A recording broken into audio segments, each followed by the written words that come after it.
দেশে কোথায় লুকিয়েছিলেন ওবায়দুল কাদের?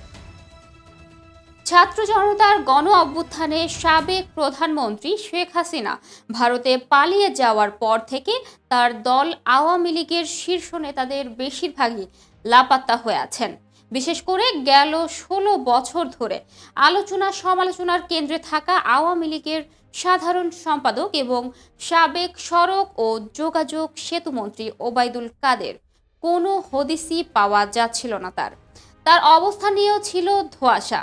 অবশেষে অন্তর্বর্তী সরকারের স্বরাষ্ট্র উপদেষ্টা অবসরপ্রাপ্ত লেফটেন্যান্ট জেনারেল জাহাঙ্গীর আলম চৌধুরী জানিয়েছেন, আওয়ামী লীগের সাধারণ সম্পাদক ওবায়দুল কাদের ৩ মাস দেশে লুকিয়েছিলেন।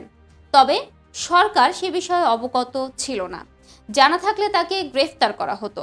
মঙ্গলবার ১৭ ডিসেম্বর ঢাকা বিভাগের আইন শৃঙ্খলা কমিটির বিশেষ সভা শেষে সাংবাদিকদের প্রশ্নের জবাবে তিনি কথা বলেন।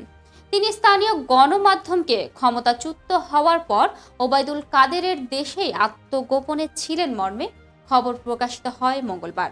সেই সূত্রের প্রশ্ন করা হলে স্বরাষ্ট্র উপদেষ্টা বলেন, যদি সরকার তার লোকেশন জানতো সাথে সাথেই তিনি অ্যারেস্ট হয়ে যেতেন। স্বরাষ্ট্র উপদেষ্টা জাহাঙ্গীর বলেন, উনি কোথা থেকে জানলেন যে ওবায়দুল কাদের ৩ মাস বাংলাদেশে লুকিয়েছিল? আমরা তো জানি না। আমরা যদি জানতাম অবশ্যই তাকে ধরে ফেলতাম। দর্শক, এই ছিল এখনকার মতো। পরবর্তী সংবাদ দেখার আহ্বান জানিয়ে এখানেই শেষ করছি। ধন্যবাদ সবাইকে এতক্ষণ সাথে থাকার জন্য।